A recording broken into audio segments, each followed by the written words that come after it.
Hello everyone, I am Zazubaar, and welcome to a long overdue comic book review. Now before we go any further, I just want to apologize for any potential background noise. All my doors are open, all my windows are open, it's hot here, and I'm kind of watching my little brother right now, so I have to keep my ears open and, So, you'd be questioning why I'm doing a review, but don't question me. I'm the king. No. So anyway, I apologize for any potential background noise, but it shouldn't be too bad since it's just me and him in the house tonight, so it shouldn't be too bad. But what are we here to do? That's a great question. Well, last August, in the midst of Godzilla Palooza, I believe it was the second to last week. It was the day I reviewed Space Godzilla. I reviewed the first issue of an all-new IDW Godzilla miniseries, as in a comic book miniseries, as I probably just said, called Godzilla the Half-Century War. Now, what that was it was essentially the first Godzilla attack in 1954 in Tokyo, from the perspective of a foot soldier who's also, I believe he's a lieutenant, named Ata Murakami, and he is the commander of a tank platoon, in the midst of the first Godzilla attack, and the attack is from his perspective, and we find out what part he played in that whole big conflict. I was extremely impressed with the first issue. I really heavily enjoyed it.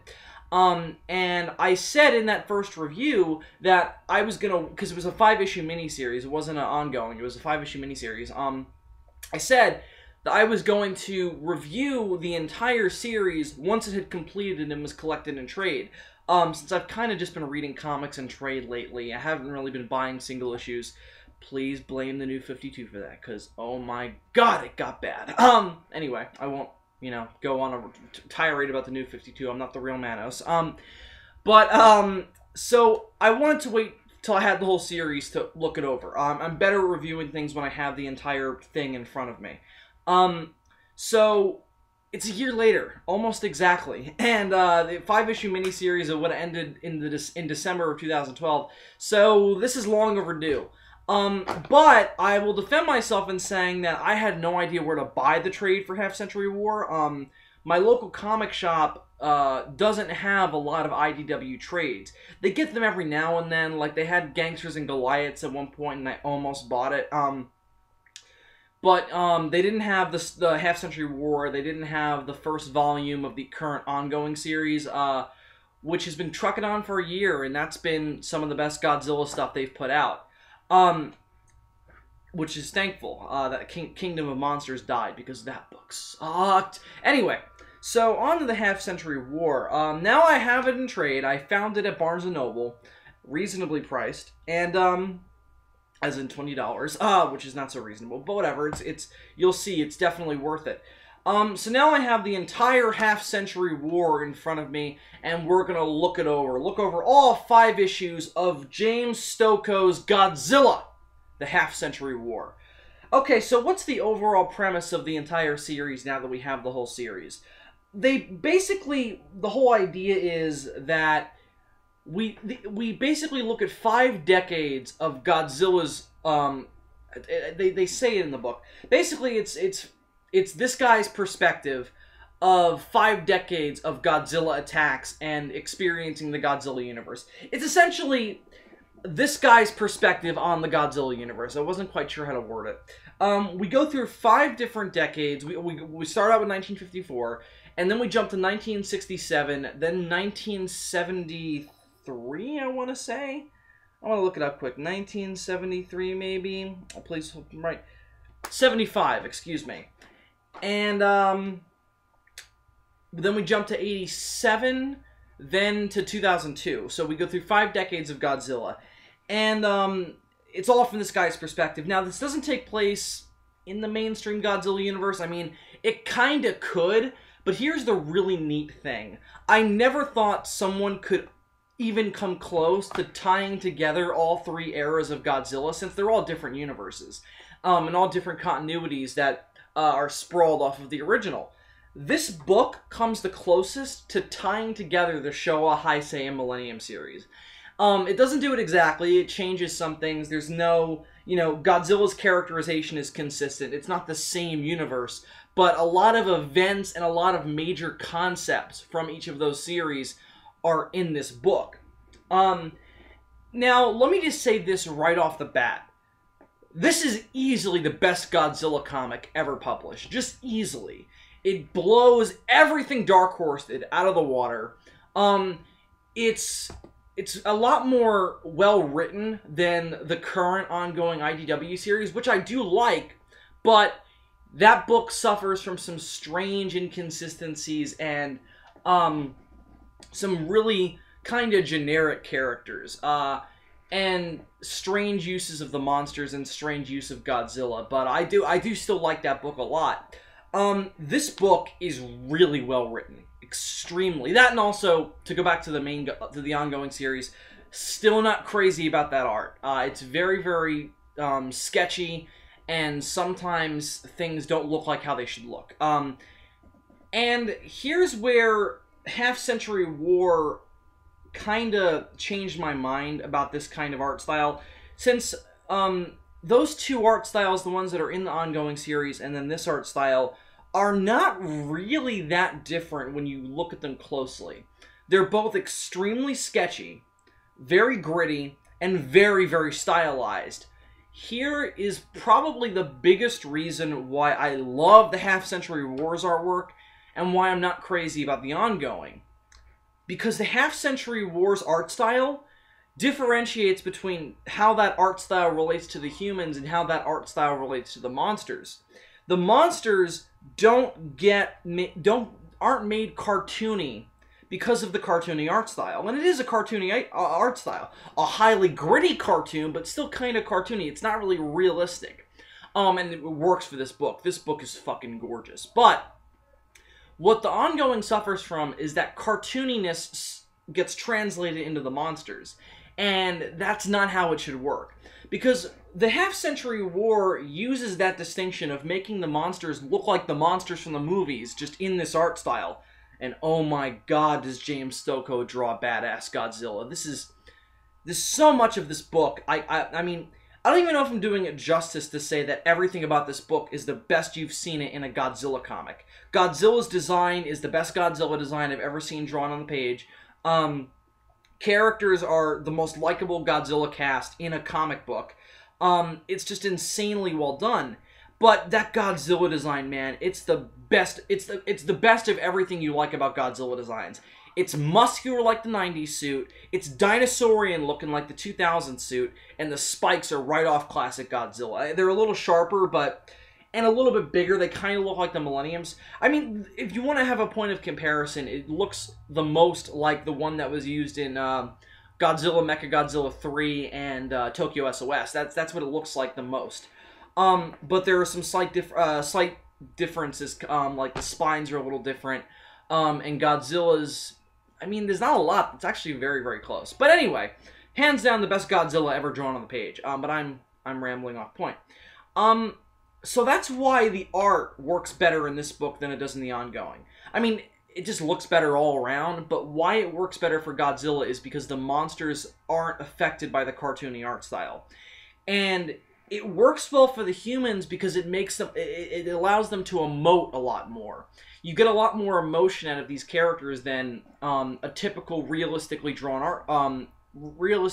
comic, while also getting the badass vistas that are the monsters. Godzilla at no point looks cartoony. He looks like Godzilla. And that's perfect because in this book, he's characterized as this walking force of destruction with no emotion. And that's very much how he's written. That's how I usually like my Godzilla written. And that I love that differentiation that James Stokoe makes between the monsters and the humans. It's something that really impressed me, and something that it makes this book work in terms of the art. And also in terms of the story, because being from the perspective of humans basically the whole book, particularly one person, again, Otsu Murakami, and also his friend, Ken, you know, it helps because, again, it allows the people to emote while the monsters look emotionless, which that's made a big point. is that these things just destroy with no prejudice whatsoever. That's how Godzilla is written in this book. He just goes from city to city. Wherever he goes, he destroys. And it works insanely well. Now, let's talk about the characters, because that's really where this book shines in terms of being a Godzilla comic. Ota Murakami and Kentaro are super likable. They're great, great viewpoints into this world. And, you know, their story is extremely, extremely intriguing.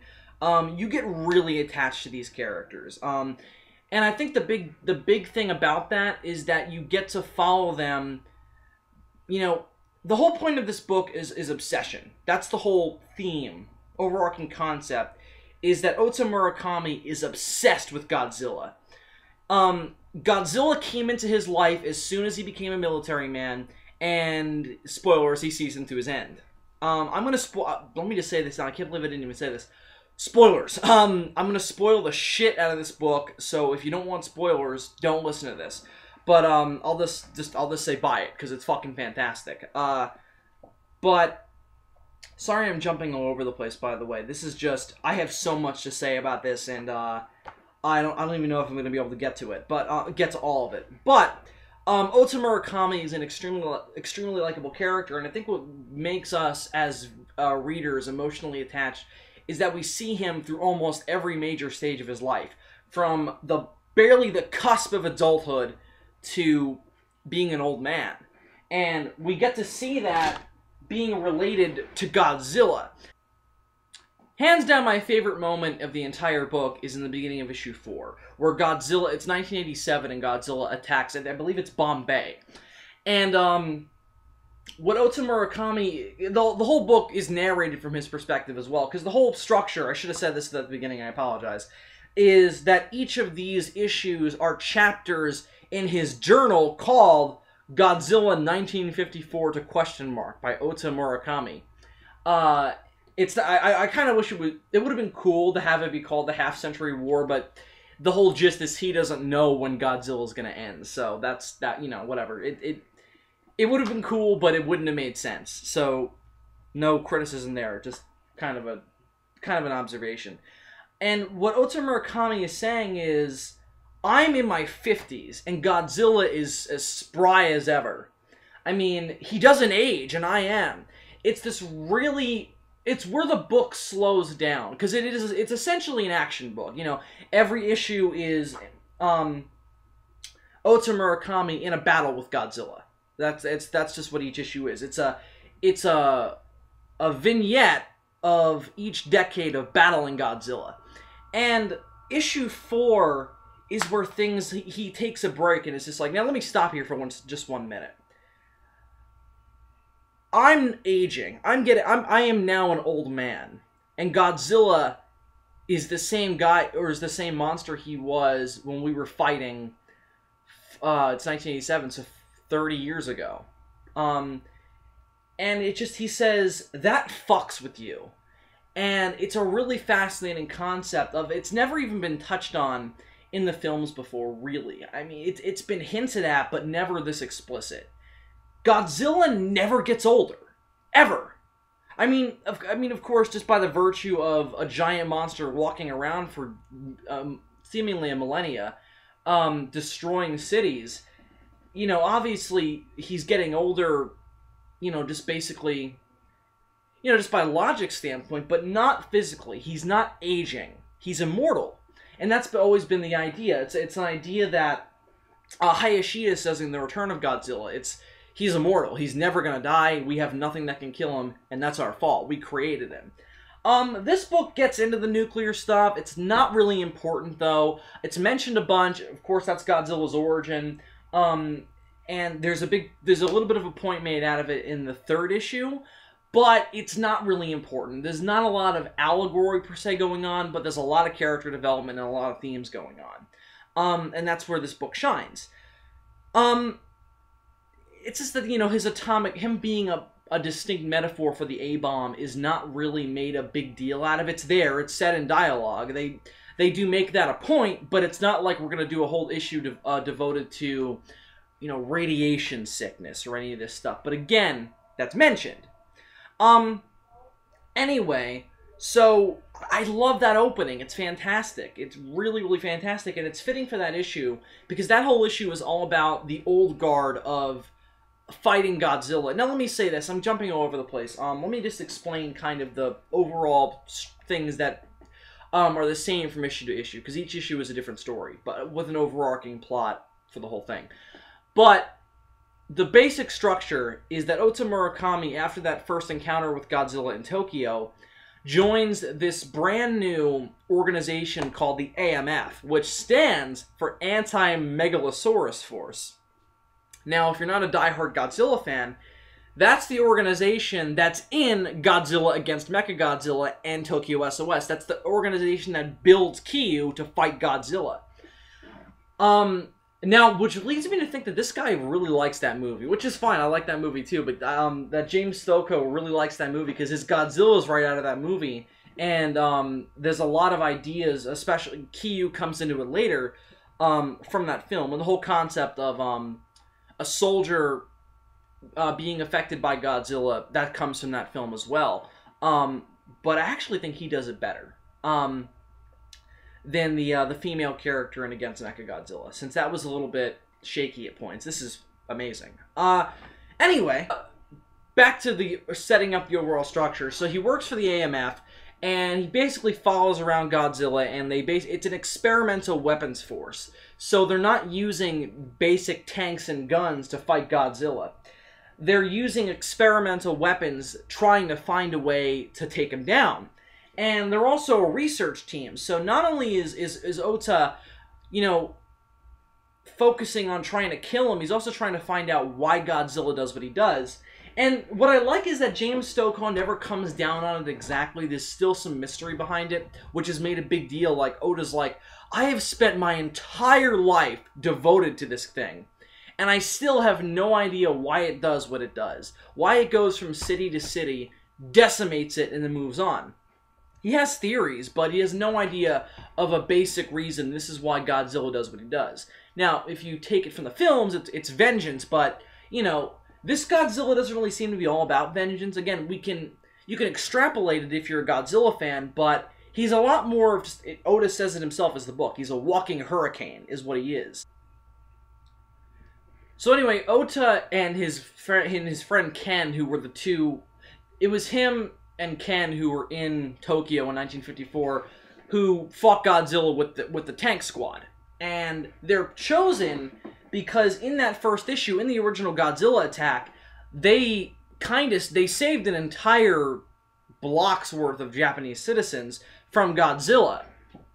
They're not the thing that killed him, obviously, that was the Oxygen Destroyer, but they got him back into the ocean where he was killed by the Oxygen Destroyer. They managed to lead him back to the sea, which was, that was impressive to Colonel Schooler, who is the head of the AMF.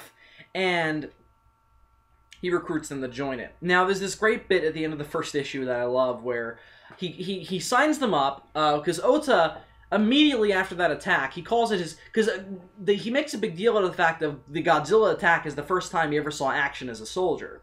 So he gets this immediate obsession.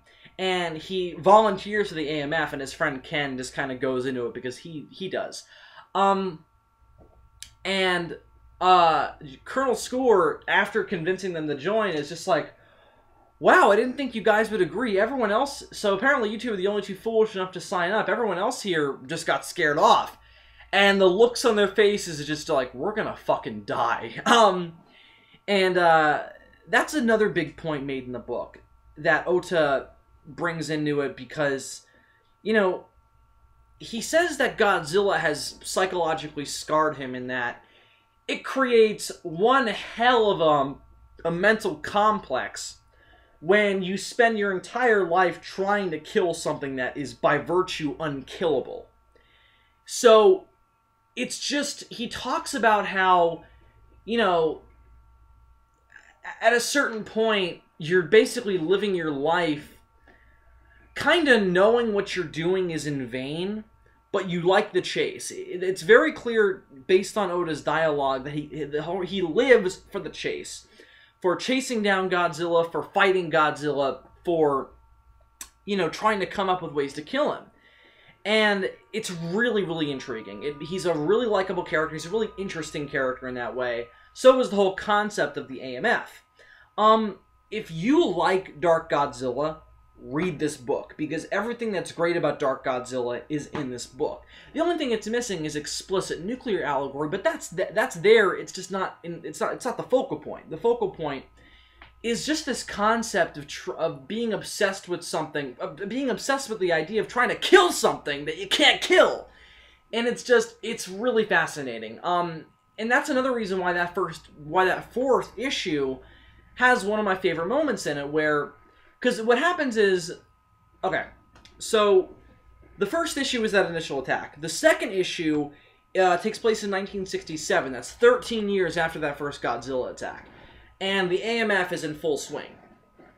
And they've been kind of tracking Godzilla for 13 years. Just, you know, there's a status quo established of, we track Godzilla, we try to get it, we keep him out of populated areas, and that's our job. And we use experimental weapons to try and kill him.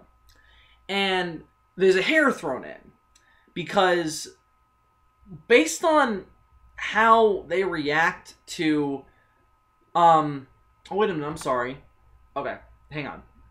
There's another aspect of this I have to get to in order to explain this point. Anyway, so there's a hair thrown in, because Godzilla seems to have a pattern. So when he completely obliterates that pattern, when your job is to follow him and that pattern to save lives, when he goes off that pattern, it's a big deal. And what that hair is Godzilla heads towards Vietnam. Otis says that Godzilla has never left the Japanese islands before, or at least has never attacked anywhere else. And his theory is that, you know, even though Godzilla is a monster, there are still some very, very basic animal instincts in him, and one of them is never stray too far from the nest. And that's also been said in films before. So when Godzilla heads way off course, he heads into Taiwan, then China, and then Vietnam in 1967, it's a big deal. Now, let me just say this. The second issue probably has some of my favorite art in the book, though it has a lot of competition too. Every issue has amazing, gorgeous art. But the second issue has the virtue of, we're putting Godzilla in the middle of the Vietnam War. And of all the, you know, of all of the wars that have been fought, you know, the presentation of the Vietnam War in pop culture has always been some of the most striking. At least, like, you know, art inspired by it. It's always been dark and kind of psychedelic and, you know, very fucked up. Listen to songs inspired by the war, and then read that second issue. It's very, very close. And that's how that second issue is drawn. It's not drawn psychedelically, but all of that stuff is there. All the classic visuals of the Vietnam War are in that second issue. If you'll think back to the vignette in Forrest Gump, where Forrest is fighting in the Vietnam War, that's what this is, and it's fantastic. And just throw Godzilla in there, and it's even more fantastic. It's as awesome as you think it is. And it's just fantastic. It's really, really good.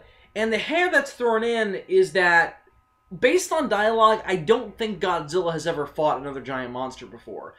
At least that we've seen in this issue, which, you know, of course, doesn't make sense with the Showa series, but I don't think this is in continuity with anything. It's kind of making its own continuity out of the continuity that was already there, if that makes any sense. And Godzilla fights Anguirus in Vietnam. So, the theory is that he sensed Anguirus and they fought, which actually turns out to be not true. But that's the hair that's thrown in. And also, the way James Stokoe draws a Godzilla fight is fantastic. All the epicness of the fights you see in the films, he puts in this comic book. It's awesome.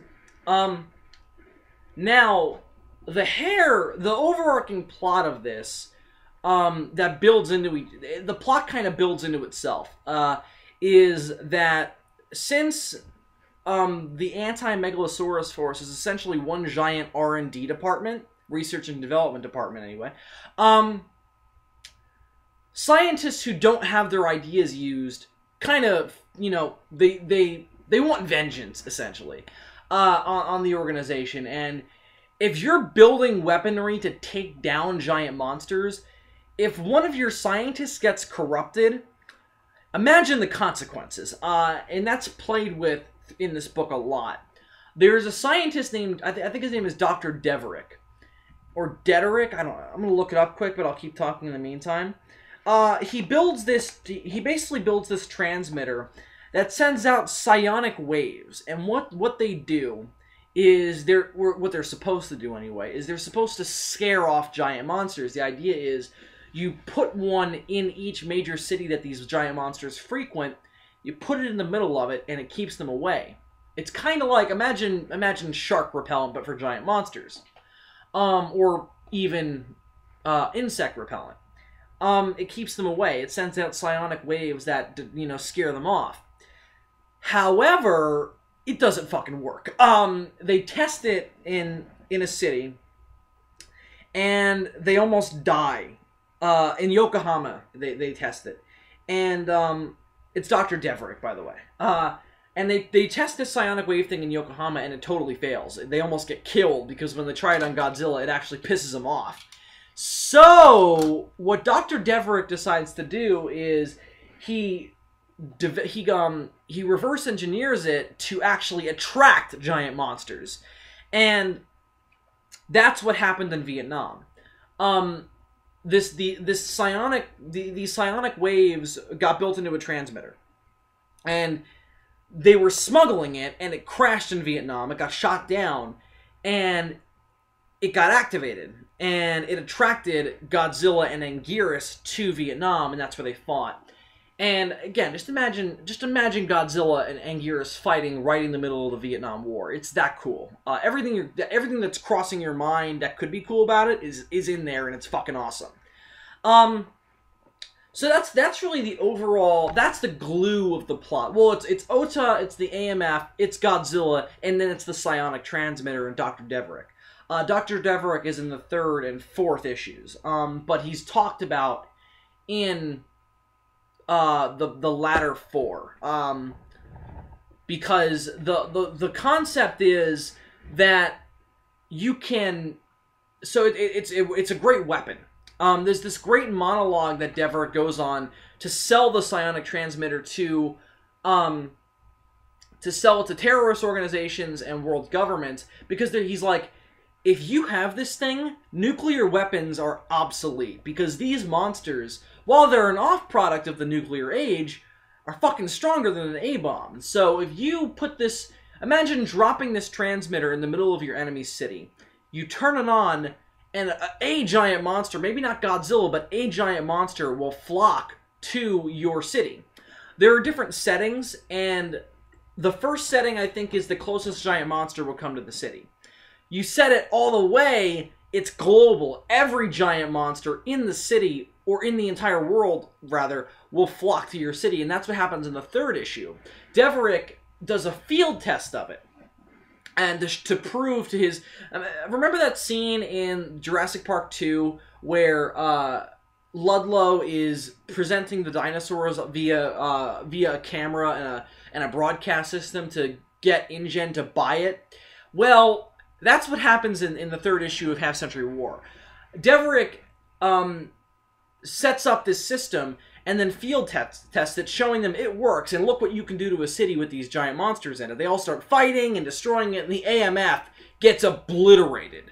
They're there, and there's this great panel of all the remaining AMF forces in the middle of this hotel. They're all banged up, and Oda has this fucking thing over his eye, and he's all banged up, and he's looking out this giant gaping hole in the hotel, looking out at this amazing vista of all the monsters destroying this city. The city is Ghana. And, oh, it's just amazing. But, again, why this book is the best Godzilla comic ever, there's a bunch of things. Again, the likable characters is one, the gorgeous art, but it's also the fascinating ideas that James Stokoe throws in. Psionic transmitters, fucking, the AMF itself is a great concept. I mean, it's not necessarily original, it's essentially G-Force, but it's executed brilliantly.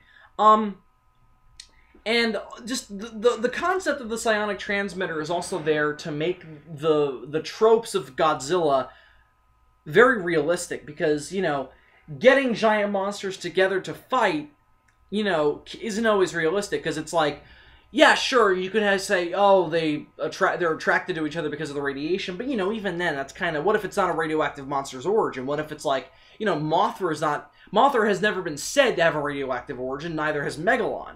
But if you have a psionic transmitter, both those monsters will come there, and monsters fight because they're territorial, and that's explained in this book, is that they fight because they're territorial. And, it's just genius. It's a really genius idea. And here's where I pose a question to you, the viewer. And this, I don't even know if I can answer this. Will you enjoy this if you're not a Godzilla fan? Because I wrote this on Twitter. This is a book written by a Godzilla fan that sings to all Godzilla fans. Because if you analyze it in its overall structure, it's kind of a taste of each era of Godzilla. 1954, you get the gritty Godzilla attack. 1967, you get the basic concept of a monster fight and maser cannons. That's another cool thing. There are so many name drops in this book. Maser cannons, Dimension Tide, Mecha Godzilla, Space Godzilla, the Anti-Megalosaurus Force itself. Dr. Serizawa and the Auction Destroyer are not mentioned by name, but they're in there. Just a lot of stuff is mentioned. King Ghidorah's in this book, fucking Gigan's in this book, a lot of monsters are in this book. But the psionic... let me say this. So you have the giant monster fights, but the psionic transmitter itself is kind of a taste of the 60s and 70s trope of aliens or government organizations controlling the monsters to try and take over the world. That's the basic... That was something that was used a lot in Godzilla films of the 60s and 70s. And in the 60s and 70s era, in issues 2 and 3, that's what's there. Because in that 60s issue, in 67 in Vietnam, the whole focus is on Godzilla and Anguirus fighting in the maser cannons. Those are ideas out of the 60s. The basic concept of a monster fight and the maser cannons. Then you jump into the 70s. What was big? Terrorist organizations controlling the monsters and James Bondian concepts put into Godzilla. And that's what issue 3 is. It's the AMF trying to take down Deverick as he's trying to sell the psionic transmitter to terrorist organizations. And also these giant destroy all monsters-esque Godzilla fights, and that's what's in there. And then in the 80s, you had technology. Robotics were put into Godzilla. And what do you have in issue 4 in 1987? You have Mechagodzilla. They insert Mechagodzilla 2 into the conflict. He's built by the AMF to fight Godzilla, and the concept is that ground soldiers are obsolete now. If we can have robots fight Godzilla, why waste so many lives putting soldiers with guns in their hands to, you know, onto the ground to fight Godzilla? It does nothing. So let's put a giant robot into the mix. And they have Ota and Ken inside of a van tracking Godzilla. There's this line where Ota says, "We're essentially glorified weather watchers." What else is in there? There's another idea I wanted to get to in that issue itself, in issue 4. Oh, Space Godzilla is an idea out of well, because the 80s issue is kind of the Heisei series, because, you know, they don't do anything with the 90s, which is fine. Everything that was good about Godzilla in the 90s is in the 80s issue. So you have Mechagodzilla 2, you have the psionic transmitter again, but Deverick builds it bigger, so it can attract more monsters. What it does instead is it reaches the stars. It's so big that it attracts Space Godzilla down to Earth, and him and Godzilla fight in Bombay, and Mechagodzilla gets just obliterated. So, Space Godzilla is a Heisei concept. Now, as a Godzilla fan, it's absolutely genius, because Stokoe only puts monsters, Or, well, that's actually not true. There was one monster that was in the 70s era that didn't get introduced until the 80s, or the 90s, rather. Batra, but whatever, we'll forgive him. He only puts concepts that are in each era into that issue. So, in the 50s, you only had Godzilla, and you only had basic military. The 60s, you had light science fiction, but still fairly gritty, and you had the two-monster giant monster fight, and the vague introduction of monster control. And you had the maser cannons. The 70s is when things went crazy. You had James Bond concepts, soldiers, human action of soldiers fighting spies and aliens and all that, and monster control was in full swing, and you had multiple monsters in each movie, more than 2. You had, like, 5. And again, my only problem with that issue is that Batra's in there, and he wasn't introduced until the 80s. It really would have been better, because what is it? It's Megalon, Rodan, Godzilla, Hedorah, Ebirah. Did I say Mothra? And then you have Batra. There's a bunch of them in there. I really wish Titanosaurus was in there. That would have been so cool. And really, that issue takes place in 1975. I was so reminded of Terror of Mechagodzilla reading that issue. The art style makes it look like Terror of Mechagodzilla, because Terror of Mechagodzilla is probably the grittiest of the 70s Godzilla movies, and it looks like that. It looks like the way Ishiro Honda shot that movie, and it's fucking awesome. But Batra is really the only thing in there that doesn't work, but you have entirely late Showa Godzilla concepts thrown into that issue. And then in the 2000s, what do you have? You have Ghidorah and Gigan showing up from space, obliterating the entire planet. It's kind of like Final Wars, but with 2 monsters in it, which is weird, but whatever. You have Kiyu, and then you have Dimension Tide, which is the black hole gun from Godzilla against Godzilla vs. Megaguirus. As a Godzilla fan, it's a nerdgasm is what it is. It's so fucking cool. He inserts these different developments of the Godzilla universe at the correct time. Except for Batra. It's just insanely cool as a Godzilla fan. And Gigan's a little weird too, because it's the Showa Gigan. But and also that duo of Ghidorah and Gigan is out of the 70s. But whatever, I don't care, because that concept is cool. And, it fits with Final Wars, because that was the concept of Final Wars, was Gigan and Ghidorah were the 2 main weapons of the Exilians. And where they come in is that the giant psionic transmitter that Deverick used in the 70s, or the 80s rather, excuse me, took so long to reach Ghidorah and Gigan that they're only arriving to the planet in 2002. And this is the end of the book, where Ota and Ken are the heads of the AMF now. They're the commanders, and they commission a new Mechagodzilla to be built, Kiyu. And they don't. I don't think they call him Kiyu, but it's the Kiyu design. And they commandeer it because they don't want any young guy piloting it.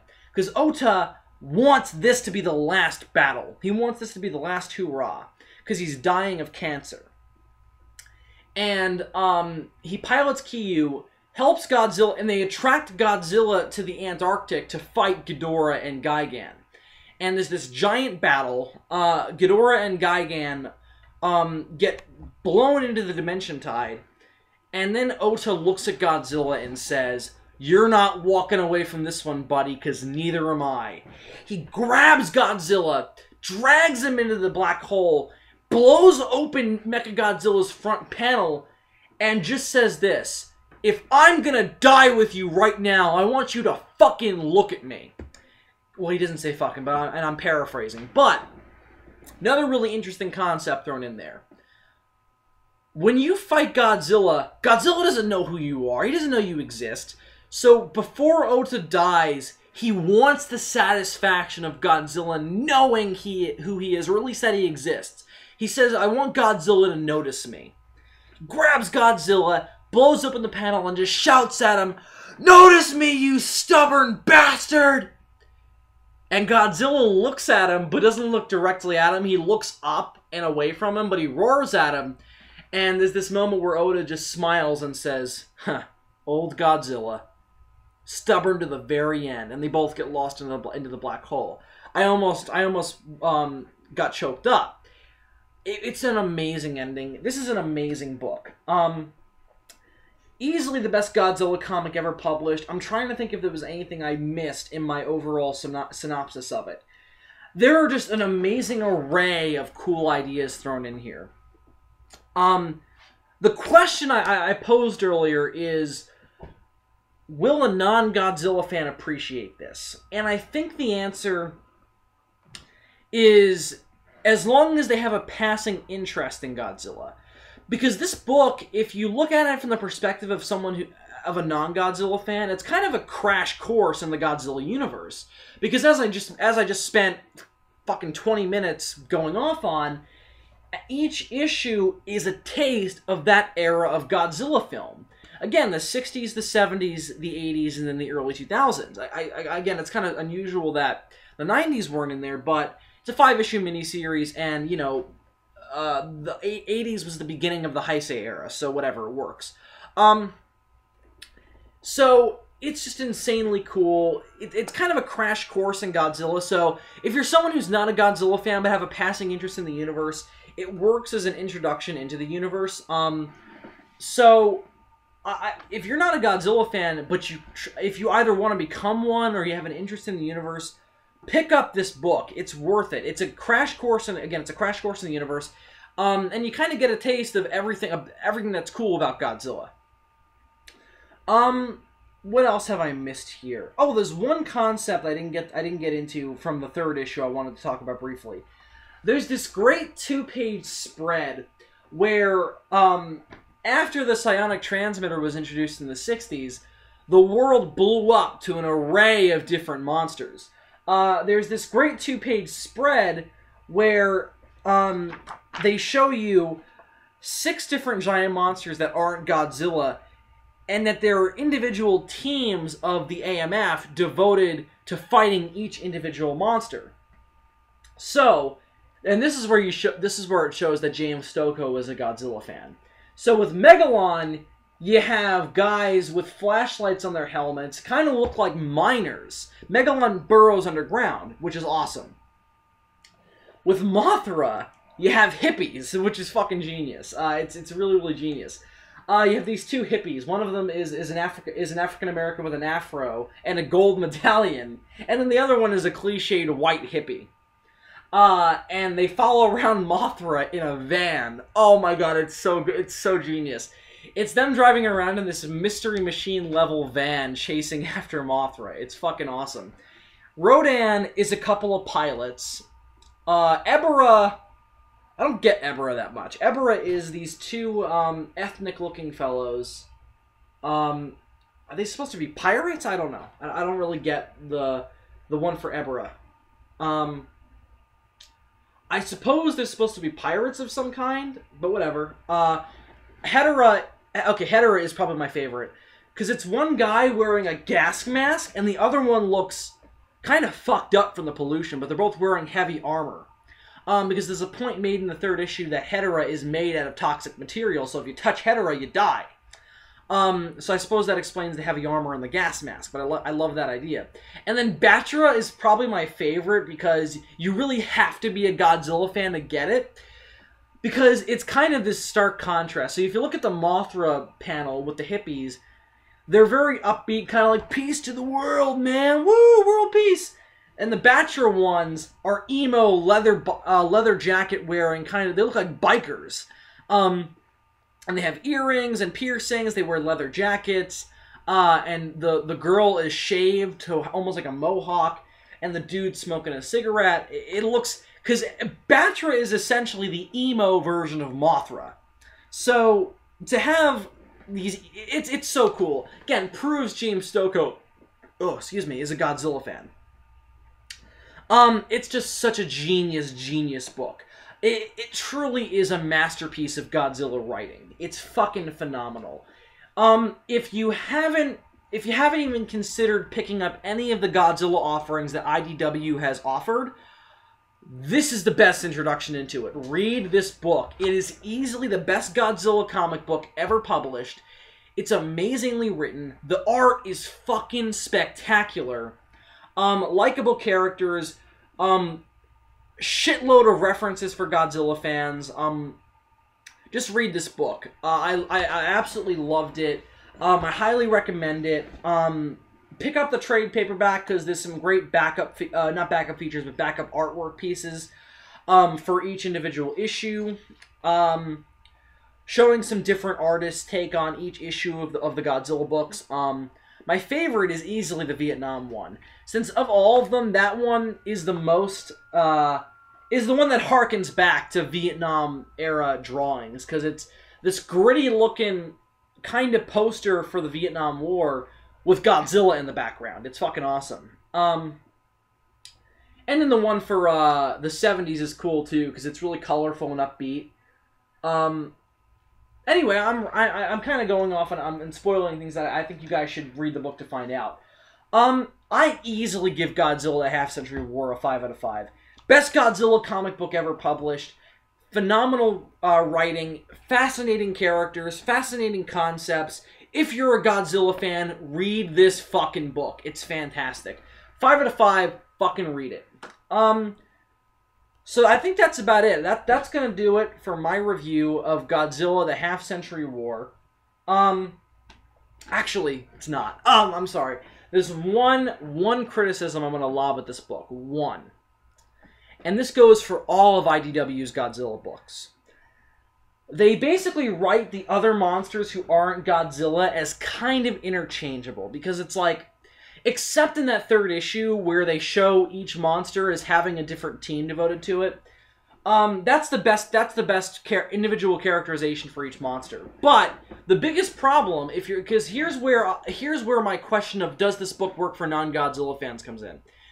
In issue 4, the one in the 80s, the one with Space Godzilla in it, they at no point explain what Space Godzilla is. At no point. Now, Space Godzilla has an interesting origin, but a complicated origin. Basically, G-cells floated up into space, got mutated by cosmic radiation, and formed into a Godzilla from space. They at no point explain that in the book. And if you're not a Godzilla fan, not gonna get it. The only thing they say is that it's a Godzilla from space. They at no point explain why, what it is, how the G-cells got up there. They never explain it. And I think that it's worth explaining. Just a passing line. We don't know where this thing came from, but our theory was that Godzilla's blood got up into space and mutated. And Space Godzilla is a big point of contention in the book, so it's kind of a big deal. That's probably my biggest problem with it, and where I think you kind of need a Godzilla fan to walk you through it a little bit. But that's really the one where it's the biggest problem is, if you don't know what Space Godzilla is, you're gonna be fucking confused. Anyway, that's my biggest problem with it. The monsters don't really get their own explanations for what they are, except in that third issue. But this is easily the best of that, the least affected of that problem I've seen of all of IDW's Godzilla books. Kingdom of Monsters was fucking terrible for it, because they never ever explained the monster's origins. Even Godzilla's. And then Gangsters and Goliaths, it was probably worse than Kingdom of Monsters and Gangsters and Goliaths, because it just didn't make any sense. But this is probably the least affected of that problem, but it gets to be a big problem in that fourth issue when you're supposed to see Space Godzilla as this big point of contention, yet you don't know what the fuck he is. I mean, I know as a Godzilla fan, but someone who doesn't know Godzilla might not know. That was my biggest problem with it. That's where the book kind of leans more towards being only for Godzilla fans, but if you're a comic book fan, you have a passing interest in the universe, pick up the book. Just Wikipedia Space Godzilla, and you'll like it a lot more. Anyway, I think that's all I want to say. So again, pick up the Half-Century War. It's fantastic. And that's about it. So thank you very much for watching. I'm Zazubaar, and I'll see you guys later.